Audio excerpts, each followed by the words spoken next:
Welcome back. This is Omar Khalid, but you're watching the eiduladha show right here on PTV World. We've got a wonderful background of the set. This is no longer the set where we do our current affairs shows, as you can very well see. And we wanted a change, from the norm when we did this Eid show. So without further ado, also I want to bring in all the new guests that are part of this show. Some of them have been my regulars in my different shows, some have not. Some I've interacted with other shows years back, and I've brought them back to the forefront to discuss different aspects of eiduladha and themselves during the course of the show. It's going to be exciting, it's going to be wonderful. Stay tuned and keep your ears and eyes open. So let me introduce, I'm using without further ado, without any hesitation this time. Maybe a lot of, things that are coming back and back and back, and it's just rewind. It's just, the life of a current affairs anchor. Sometimes you repeat so many verses so many times that they just are stuck somewhere in your head. My first guest on the right, ladies and gentlemen, is a lady who I have grown up with, literally. When I was a kid, I used to watch her cartoons in different newspapers. And when I grew up, I understood the value and the importance of those cartoons. She, in a very light way, has always highlighted the most difficult and the most different of social issues that Pakistan is facing, has been facing, and continues to face. She says it in such a light vein that you can't help but smile, but at the same time ponder at what needs to be done. She is none other than Nigar Nazar. Her cartoon, as we very well know, is Gogi. She is the first female cartoonist of our country. I don't know whether she's the first female cartoonist of Asia, but I'm going to ask her this question nevertheless. Nigar Nazar, pleasure to have you in our show. Thank you. Nigar Nazar, before I go to my next guest, I just wanted to know, are you the first female cartoonist in Pakistan or in Asia? In the Muslim world. In the Muslim world. Ladies and gentlemen, I stand corrected. She's the first female cartoonist in the Muslim world. What an honor to have her. Nigar, thank you very much to have joined. Pleasure. What I'm going to ask you also during the show is that you make a little sketch of Gogi, whether it concerns this very environment or any environment, something special for this Eid show. Very well. All right, I've asked you to bring your crayons and your sketchbook with you. So, well, I'll ask you to, go to work during the course of the show. My next guest, ladies and gentlemen, is somebody I've gotten to know recently, but somebody who wears his heart on his sleeve, let's put it that way. But at the same time, he's a very intelligent, methodical person who knows exactly what he speaks about. Maybe that is what education is all about. He's an educationist and has been, teaching his very, field, that is international law and human rights in different universities, including in the Quaid-e-Azam University. I got to interact with him recently in one of the different get-togethers that we had outside of Islamabad, and it was a wonderful experience to get to know a person as intelligent as him. Khalid Banuri Saab, thank you very much to have joined us. Thank you, it's a pleasure to be here. Next to Khalid Banuri Saab is a lady who's been my guest many a times. I always call on her and I ask her to come to my shows. Sometimes she relents, sometimes she says, I'm sorry, I can't make it. But without her, sometimes many important topics are left incomplete because of her thorough interpretation, because of a thorough insight into international affairs and how she projects them on screen through a very wise interpretation and neutral interpretation of affairs. She also teaches and, she's also Mrs. Khalid Banuri. Dr. Salma Malik. Dr. Salma Malik, you not only teach at the Quaid-e-Azam University in the Defense and Security Studies, but you're also a strategic expert. Thank you very much, Dr. Salma. Thank you, Omar. It's an honor lovely to see you in red, It's a huge change from the normal shows that we see you in. I'm truly grateful. Okay. My next guest is somebody that has come on my show many a times. She's changed many a caps during her career. She's been an environmentalist, a climate change expert, and other different caps that she's worn.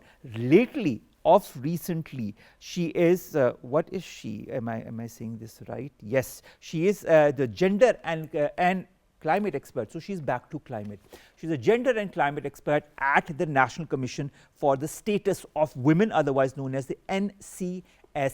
W. I have to, sometimes look at the paper. If I don't look at the paper, I forget things. This happens with age. Noreen, welcome to my show. Thank you so much, and Eid Mubarak to all. Khair Mubarak. Oh, I didn't say Eid Mubarak to all of you. What a... Well, sometimes I need to be reminded. Thank you, Noreen. My next guest is a very good friend of mine. I have seen him over the decades. He has worked with my younger brother in theatre as well, in many productions. He wears, again, many hats.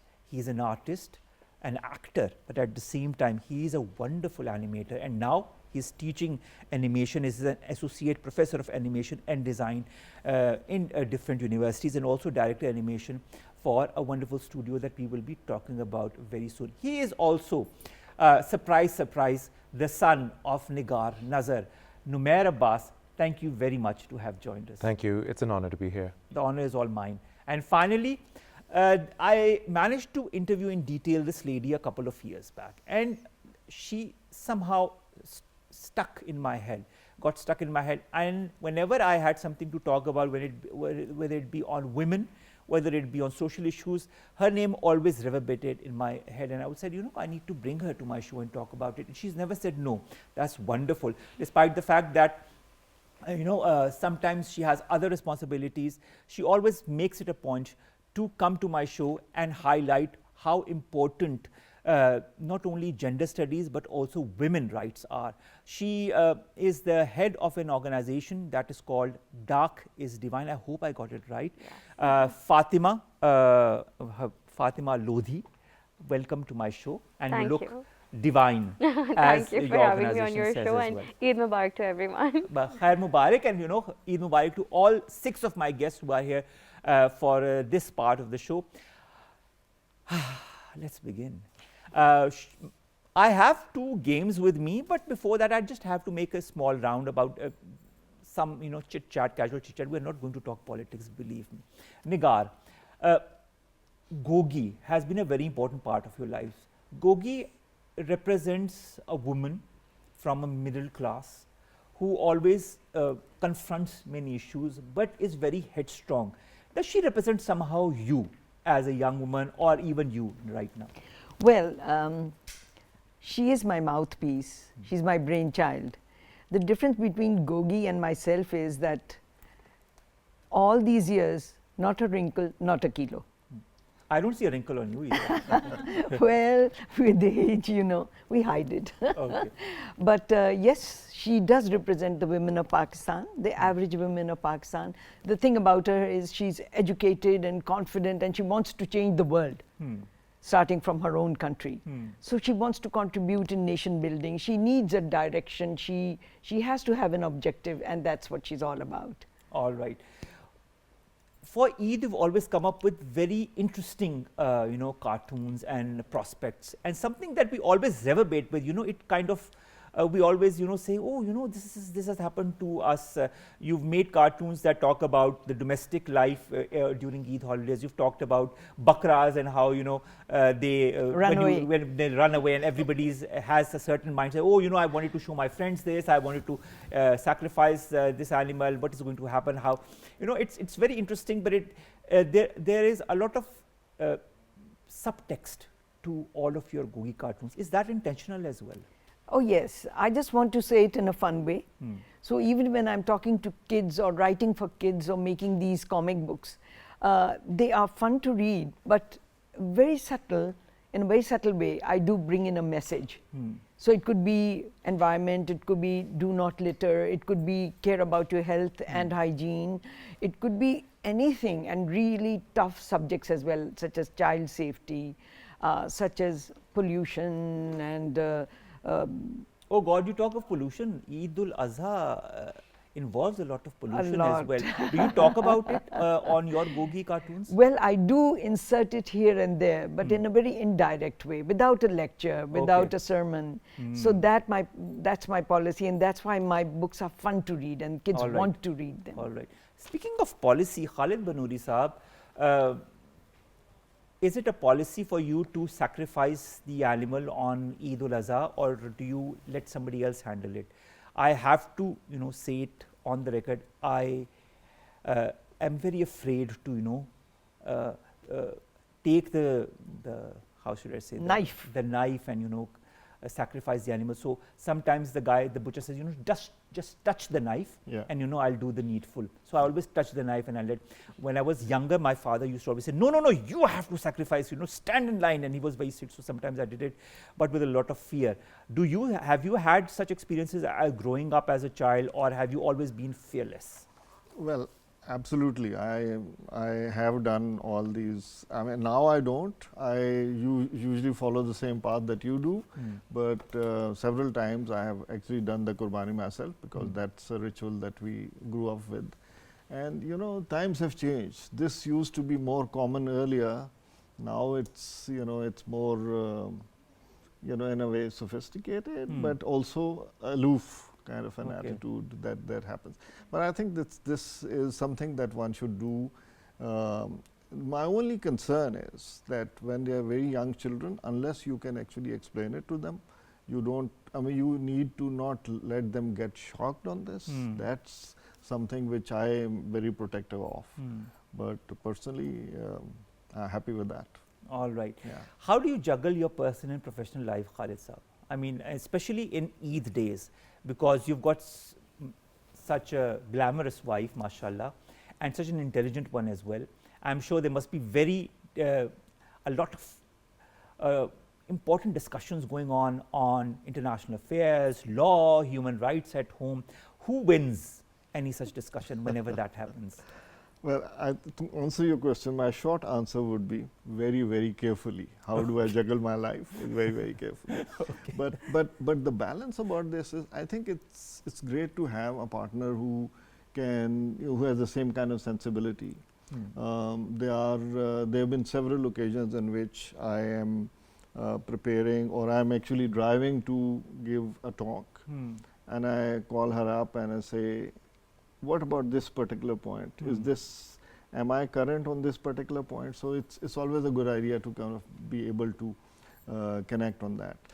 I know that several people will have different ideas, but I am actually, I find this very, very illuminating to have a partner I can talk to. Oh, I like the word illuminating. I'm going to get and talk on this very word and remind Dr. Salma of that whenever she comes to my show next.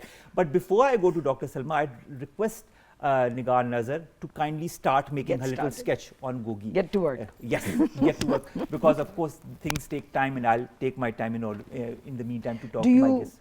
Do you want me to just carry on, right? Just carry on, and we'll continue with our conversation with you at the same time. Okay. Coming to you, Dr. Salma. Dr. Salma, whenever I've interacted with you on my different shows, I've always found you very insightful, and there's never a question that you've never been able to answer as far as different international issues are concerned. And we've talked on many such issues that are very complicated, but you always manage to find the middle ground. In fact, in your married life, do you find middle ground as well when it comes to discussions or points of views, or things that you have to decide between the two of you as a couple, especially on Eid days? Yes, what is going to happen? Who are we going to go? Who are we going to invite, etc., etc.? Well, the good part is, thank you so much, Omar. I'm so grateful for your kind words. The good part is we complement each other in a lot of things. Oh, that's definitely, I agree. And it's usually, we kind of think alike in many things.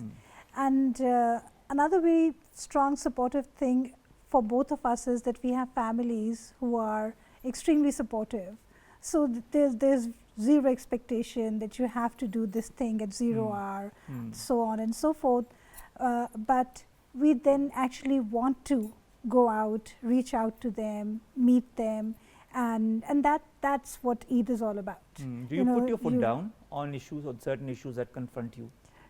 Well, I would never sacrifice the bakra myself. Never. That's a good one. Okay. That's where I put my foot down. And if it were up to me, and if it wasn't a religious thing, I would do anything not to sacrifice a goat, because I'm a huge animal lover and human rights, animal right thing. But the fact is that, to be very honest, Khalid lets me say what I need to say. and at times went out as well. And then we make peace. So it doesn't really lead to normal. any That is the big, life of any couple. If yeah. there's no diversity in point of views, Yes. I think it makes it very interesting. If you both thought the same way on all things, then life would become very dull or boring after a So certain today, time. for a chance, I am short of words. Okay. But the thing is that even in our field of study, we both have different areas that we look at. So in that sense, I mean, if Khalid is looking at international law and several other factors, I'm more into area study, politics, and concerns. Do you ever consult each other on issues? Many times, virtually all the time. Because when we are sometimes sitting it together happens and that Khalid Saab or yourself, you have certain questions or you feel that maybe you might not be going in the right direction. Oh yes, So all do the you time. ask for advice? All the time. Okay. And we both end up saying to each other that we are each other's go-to people. So in this regard, I mean, he has taught me a lot. All right. And from a person who could not utter a word without breaking into sweat, I today come on the media. I've even done a bit of anchoring myself, anchor person, been that and all. And I owe a lot to him in this regard, because he gave me a lot of confidence. I think that's very important, that really one should grew up complement with each this other, thing. especially Yes. when you are in such a relationship, and it fosters it, it strengthens it. And you know, you have a long way, mashallah, to go as well. Thank Dr. you. Salma. Khair, Eid Mubarak, because I didn't say Eid Mubarak to Eid you and to Mubarak Khalid to you. Saab Khair Mubarak. and to Nigar. Let's come to you, Noreen. Noreen, how important is Eid for you as a family occasion, or Eid to you from a societal perspective? If I were to ask you that, what is the first thing that comes to your mind? The first thing that comes to my mind, Eid is festive. It's, I think, of an occasion where all we families get together. We spend quality time together, as we can see that in this era, we all are busy in our personal, professional lives. So I think in this time, in this busy life in 21st century, I think these religious occasions are actually a way to connect us, because for me, Eid is about family gathering, so that we can spend quality time together. We have great discussion. Normally, in this era of time, we all are busy in our busy rituals, so we try to make most of the time, spend quality time and have great discussions on different topics, and especially when we're talking about Eidul-Adha, it's about meat, most important. Of course. Have different And meaty food, Ah. meaty dishes, because I am a meat lover. Oh. Because I'm a gym freak, so I'm more focused towards protein intake. Protein, So that's okay. why I love meat and love to cook and spend. What's your speciality in cooking? Mutton pulao is my specialty. Oh, why didn't you bring some with you? You know, that's such a pity, you know. You say mutton pulao, everybody starts salivating, and then you say, oh, you know, I make it and I'll bring next time, inshallah. Okay, we'll keep that in mind the next time we Sure. invite you. Numair, animation is something that's interesting, but animation is something at the same time that's not an easy task. I know you have basked in the limelight of your wonderful, enigmatic mother, Nigar Nazar. But how did you manage to branch out, and that too not only as an animator but also as an actor? Is that artistic side of you that your mother brought in, plus of course your father was a renowned diplomat as well, may Allah grant him eternal peace. How has his aura also been part of your grooming and your personality? Well, we gain from our parents, we stand on the shoulders of giants, we learn from our elders.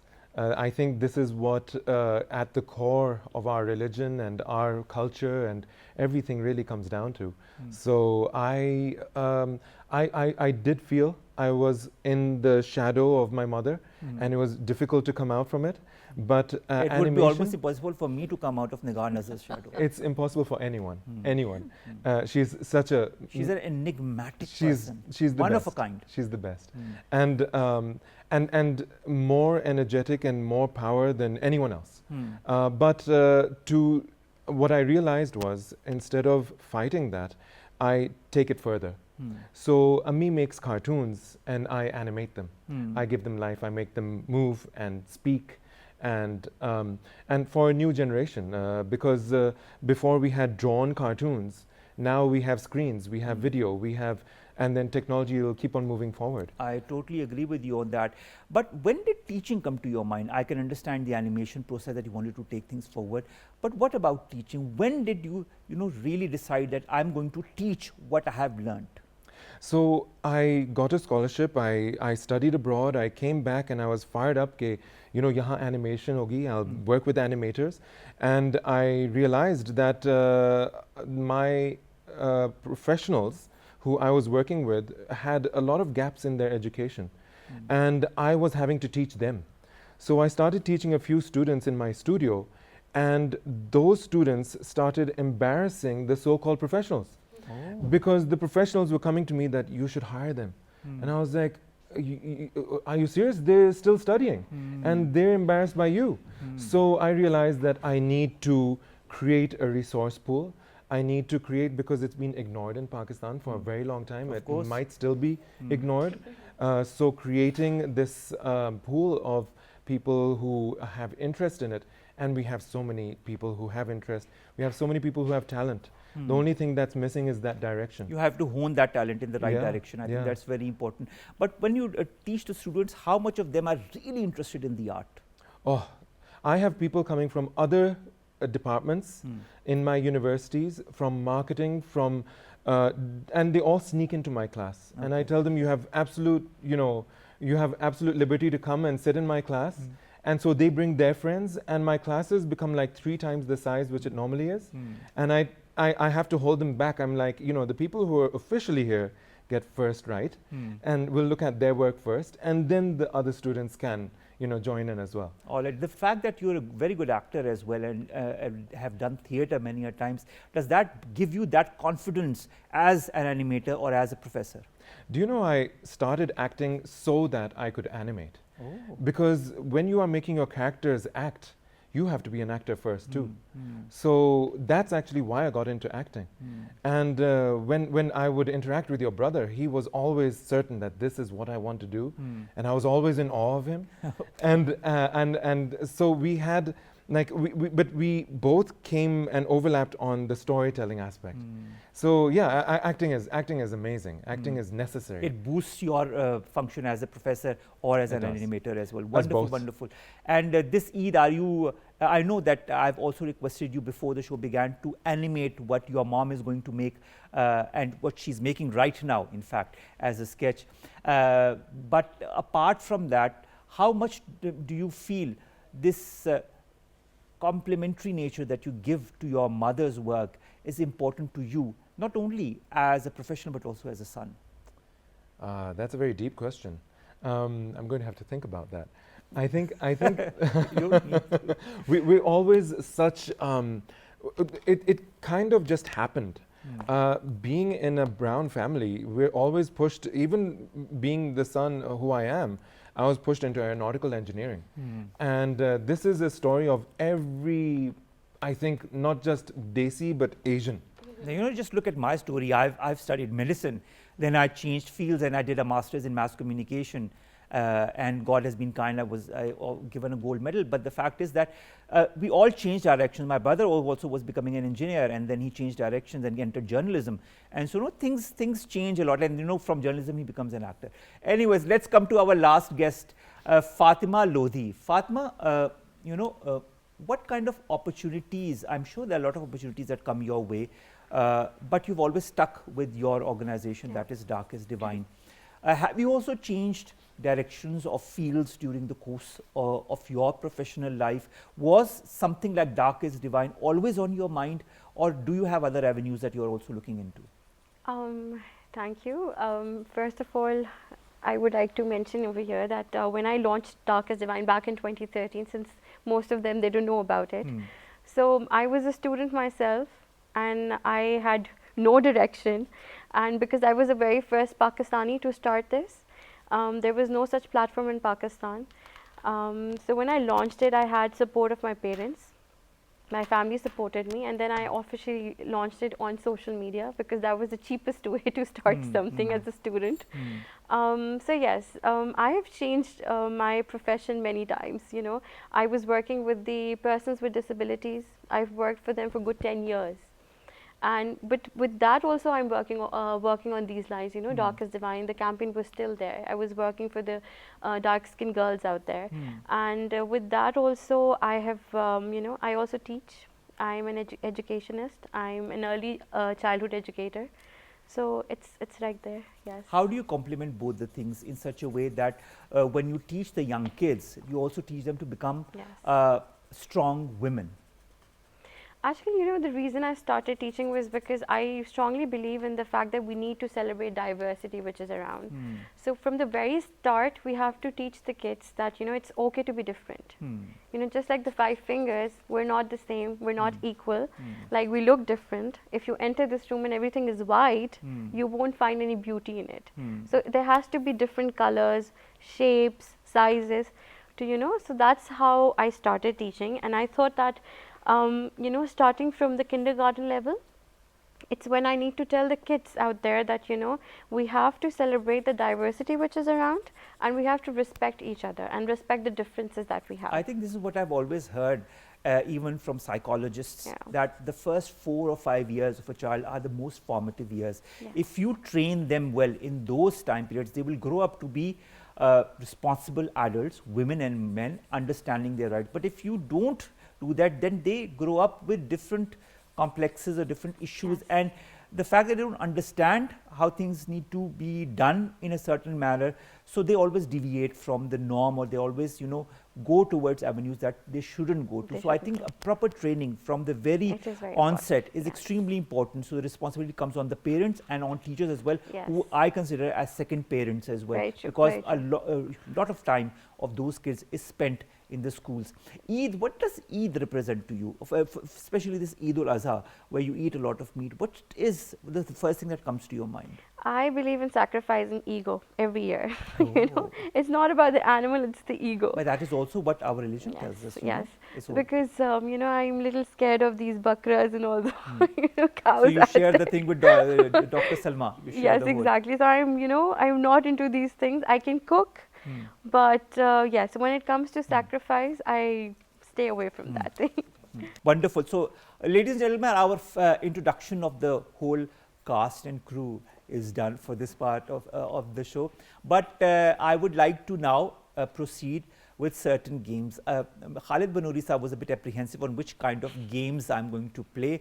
They are not going to be the mind games kind of games, Khalid Banuri sir. So, and I'm sure you play them the best because of the way you teach and the topics that you teach as well. So you understand your, you know, your students in a very effective manner. So, ladies and gentlemen, we will be starting our first game. But before that, I've just been told by Nigar that she's completed her sketch. Nigar, can you please show the sketch? Okay, I'm going to take the sketch and I'm going to show it to my audience. So, this is the sketch that she has made. Can I have a zoom in of that? Okay. This is the sketch that she managed to make so quickly during the course of our show.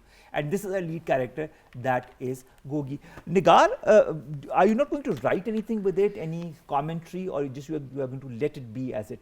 You are going to let the flowers or the butterflies blossom, and this is what she's trying to... That's the animator's job. Okay. So, ladies and gentlemen, what I'm going to do is this very sketch that you are seeing right now, I'm going to give it to her son, the animator, Numair, and Numair is going to continue with it, but at the same time, he's also going to answer my questions for the game that I'm going to begin. Okay.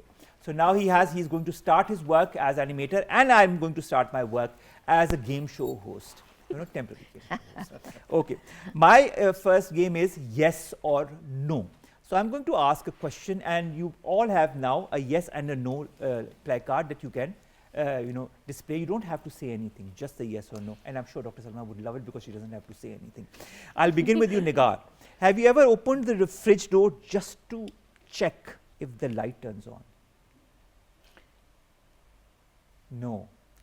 She's a modern woman. She doesn't need the light in the fridge. I check it to see what's cooking or what's in there to eat. Yes, especially on Eid days, you know. Okay, Khalid Saab, Have you ever reheated the same cup of tea or coffee multiple times in a day? He has. He has, and we all do that. You know, I do that very. He has to, because you know he's a professor, and sometimes the lecture goes on till a lot of time, and his students must be engaging him. And by the time the tea is cold, I hope at home you drink the tea on Also time. reflects that the wife doesn't make fresh tea. You know, there it is. The So you, silent like an obedient pause. husband, he'll just go and reheat the tea by himself. God bless the microwave ovens. microwave. Okay, Dr. Salma, have you ever pretended to be on the phone to avoid someone? Sorry, please? Have you ever been on the phone to avoid someone or a conversation with someone? No. No? No. Oh, really? Okay, not even us. You know? Okay. I always get checkmated, so I don't. Okay. Oh, she gets checkmated. You know, we'll keep that for future reference. Okay, let's come to you, Noreen. Have you ever accidentally waved back at a stranger who was not waving at you? Yes. Yes? Do you remember the incident? I think it happened once, and it was done by mistakenly. Okay. It because happens I a lot, you know. recognized because Sometimes what happens is, with me it happens a lot. I'm saying salam to someone, and all the people behind the yes. guy will also say It wa happens alaikum when you assalam. know. So of course I'll say wa alaikum assalam to all of them, but my concentration is one person, but But I, by respect, don't want to we have offend to- anyone, so I have to, you know, say salam to Salam to everybody. them. So this is what happens to me a lot. Numair, have you ever forgotten someone's name immediately after being introduced? Yes. Oh, I won't ask you in which environment, but nevertheless, the fact is that I have a very bad habit. It takes me some time to register someone's name. And it has happened many a times, even with my colleagues, because in the makeup room, so sometimes when I have my hair done and stuff like that, what happens is that there are a lot of colleagues, and sometimes I mistakenly say the name of one to the other, and they get very offended that you don't even know our names, you know, and you mistake me for the other. And that has happened to me a lot. A lot of times when I go to events, I meet ambassadors, I meet different people who are experts in their fields. How are you? And I say, oh yes, bilkul theek. And how are you? And I don't remember what the name of the person is. Once or twice I've been checkmated, as Dr. Salma says, and he was asked, oh, you know, so what's my name? And then I'm, dumbfounded. I don't know what to say. Then I say, I'm really sorry. I lied, and I don't know. Then, the person smiles and I see it's all right. It happens. So, of course, things like that happen. It's very normal. Fatima, have you ever laughed at a joke you didn't understand just to fit in? Always. Always? Come on. I think I would be very blunt about it. I would say, I'm sorry. I don't understand. What's the gist of it? Sometimes every joke has a certain perspective. I would understand it, Numair would understand it, but somebody else won't, because we belong to a certain background. I think the background also determines how you understand or comprehend any text, any joke, or any context. Even it works, I think, in geopolitics or geostrategy. Just not to make the other person feel bad. Yeah. That could be So you That's do that. the reason, yes. You're a nice person. Of course I am. Yes. Okay, I'll come back to you again, because we're doing the same thing. Where, have you ever laughed at a joke? Oh, I've said that. Have you ever danced like no one was watching, but they were actually watching you? Very seldom. So Very I seldom. would say almost no. No. But you love dancing at weddings, and you love dancing at... join in the fun. And I think you should. I think one should enjoy one's life to the fullest, and I think marriages are the perfect occasion to do that. And even the get-togethers, the mehendis, the dholkis and everything, I think that's a good occasion. So I'll turn it into you. Yes. Okay. Khalid Banuri Sahib has a huge smile on his face, as if I'm going to ask him something very offensive. Have you ever tried to sneakily take a photo of someone without them noticing? Yes, absolutely. Your wife before you got married? All the time. All the time. Ooh. Okay.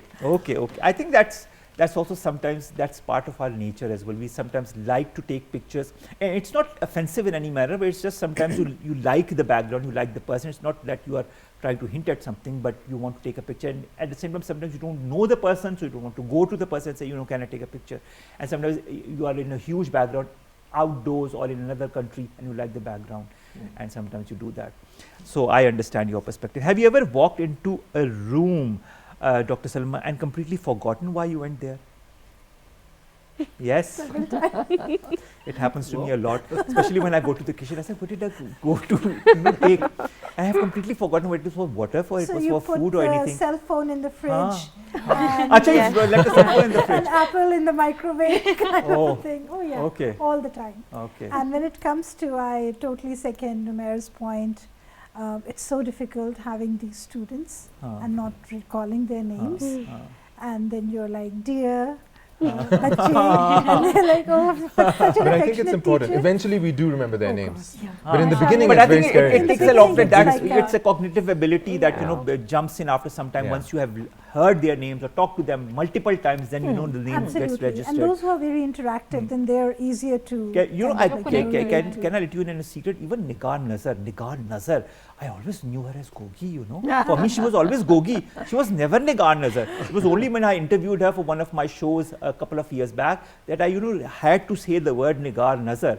But she will always be Gogi for me. The cartoon that she represents, Oh, this is yes. who she is. She is And Gogi she's a to big me. part of our Oh. childhood. And Absolutely. our upbringing as well. And you know Mashallah. how we open up to situations also is all thanks to you. Through very delicately placed cartoons, you have made us understand how we need to cater to different situations, people, whether it be respecting people, whether it be handling people. And there's so much, you know, so much of layers within your cartoons that you really need to understand, and you can understand, become a better person just by reading your cartoon. Main thing is that one needs to sensitize children way up to adults True. on various things, and it's best to do it in an indirect way because Agreed. that's more challenging to the intelligence of a person, and we have to consider that they have a lot of gray matter, and then when they think about it, then they are more recipient to it. But anyway, thanks for saying such nice things about I am in awe of all of these people who are sitting right here, because in one way or the other you have all inspired. Thank you. And I'm not saying it because you are here and I'm hosting a show and you are my guest so that you can better answer my questions. This is because I really am inspired by all of you. Thank you. Okay, Thank you let's so come. Oh, you're more than welcome, Dr. Salma. Noreen, have you ever you know, this question I've already asked. God, you know, again, you know, memory issues. Have you ever binge watched an entire series in one weekend? I have. Have you? Yes. Yes, no? Yeah. I always have, you know, watched these different series on the platforms that are there, and sometimes there is something on on these Urdu channels that they put their series on YouTube as well, and those sometimes I haven't watched it. Even this has happened with my brother's series as well. I don't get to watch 3-4 episodes, and then I binge watch them When you have together. time and so you and it's plan. ad free, Yeah. so that way you don't get to sit down and watch 20 minutes of ads on television, and you get to see them ad free. But yes, I've done that, and you have as well. Good. I'm doing this right now. Huh? I'm doing this these days as well. You are. What's your favorite series? What's your favorite Carlos series? Usman. You know, I haven't seen it. So, and After there are Atta and Guru. there's so many seasons, so many episodes, and Yeah. you know, many. I really Yeah, it admire just those doesn't who get to end. watch every single it's episode. Overwhelming. How far have you gone? The middle?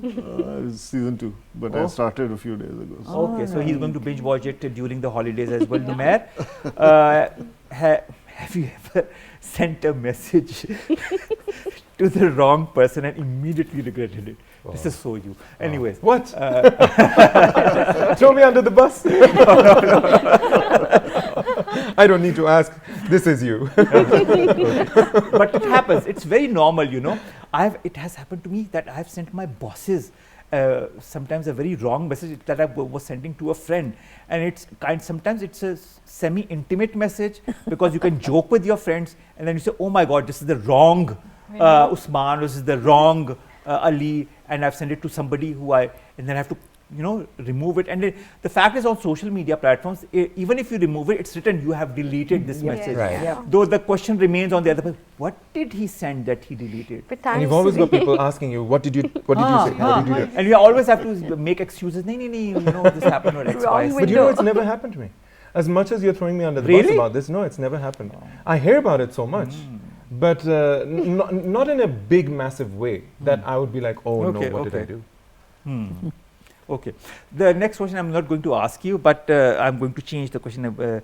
Have you ever tried to take a shortcut but ended up getting lost, whether driving or whether walking?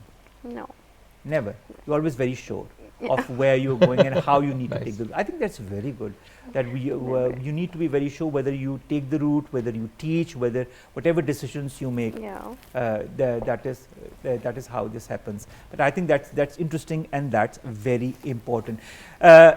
We have almost reached the end of this show. Numair, are you almost at the end of your animation as well? Just about ready. Because you know, before the show ends, we really want our audience to see how Numair has animated what his mom, Nigar Nazar, God, I wish I had a mom as celebrated as her. I have this Nigar Nazar complex that I'm going to, go to the grave with. Anyways, so many revelations that I'm making. You know, once you are out of this current affairs situation, you try to be so at ease, because when you are, talking in shows that I do normally, you have to be very careful on what you say, the questions that you ask, how you take the response forward. So here you can be, at ease and free to say whatever you want, but of course under certain boundaries, nevertheless. Can we ask you a question? Yes, Dr. Salma. What has been your best or worst moment on a show, on a current affairs show? Best or worst moment on a current affairs show? I don't think I've had a worst moment on a. Yes, I have. I've had guests who have answered me in monosyllables. I have, I make the whole tamheed, as you say. As you know very well, when I do my research and I send you the questions, and then you know that I've researched and I send you everything so that the data is there and everything, so that you know exactly where I want to go. But sometimes I say the thing is, yes, I totally agree with you. Yes, this is how it should happen. No, I don't think this should happen. But then I have to add to that, because we are in a live show. And I can't just look at his face or her face and say, you need to say more. And so I add the rest and I then continue the show. I've had sometimes once or twice, I've had very prominent diplomats answer in monosyllables in my show. And I thank God for that. I have always researched my shows, or else the show would have been relegated to a 10 or 15 minutes thing. But yes, that is the worst moment. And the best moment is having guests like you. Thank you. I don't even need to prepare anything when I do a show with you, because there is an interaction that brings the necessary element forward. And I think so you make our coming to your show more challenging in future. No, not at all. I think it's a piece of cake for you. Absolutely. And for Khalid Banuri sahab also, who I'm going to invite very soon to my shows. Now that I know I can push him around, Okay, so ladies and gentlemen, we are almost at the end of the show. My last questions to all of you, very, very quick answers, snap answers.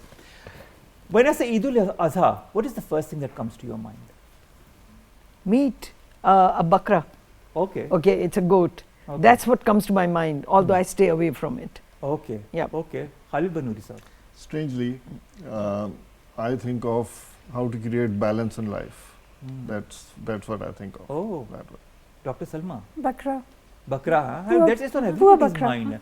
Bakra or cow or just the poor bakra, not the happy. But if I may tell you, as of late, I decide beforehand what I'm going to be doing. Okay. And I try to do either charity work or give back to, it could be an orphanage. This time I'm going to the child cancer hospital. Okay. Because they've been inviting me for a long time. And I said, now this is you always do that, Nigar. I do that. You have always done that. You've always contributed to charitable organization. I think that's very good. And that is what the spirit of Eid is all about. You spend it with those and you distribute things. In this case, it is meat that is distributed to the needy. Absolutely. And those who are in need, whether it be your family, whether it be your friends, whether it be your neighbors, or whether it be even the needy outside of your community. I think that is the whole essence of Eid. Even Eid al-Fitr is all about sharing, caring. And this is what Eid teaches us also. It also teaches us sacrificing our ego, like Fatima just said. So I'll come directly to you, Fatima. Eiduladha, the first thing that comes to your mind.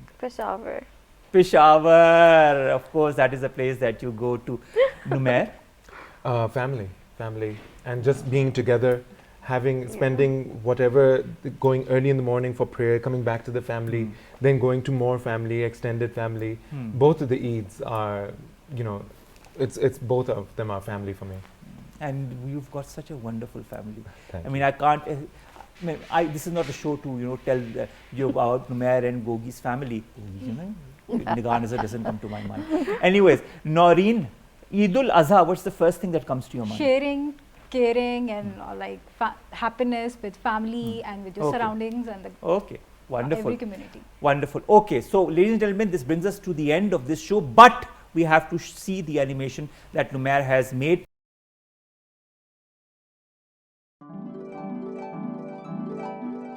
Oh, wonderful.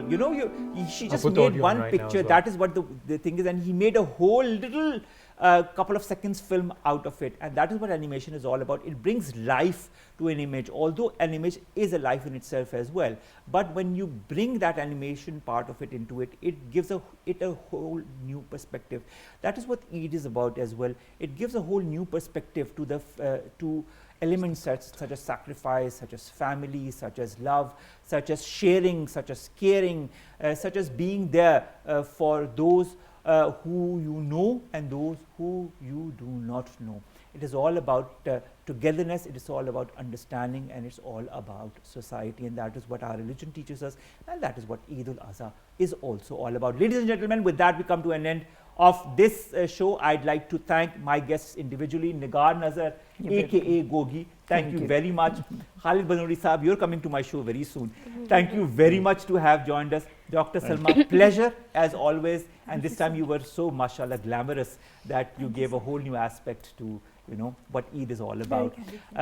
Noreen, thank you very much to have joined us as well, and it's a pleasure to always talk to you, and we will get to hear more of you in our upcoming shows as well, where you'll come. And Numair, pleasure as always, and what a wonderful talent, bundle of talent that you amass, and how you can deliver it in minutes is something that I really love, admire in you. Thank you very much, Numair, and Eid Mubarak. And finally, Fatima, thank you very much to always say yes to come to my show and to continue doing the good work that you are doing. Ladies and gentlemen, would like to end this show with a collective, and when I say 1, 2, 3, everybody say Eid Mubarak. Okay, so at the end of the show, we would like to wish all of you a very happy Eid Mubarak. Allah Hafiz.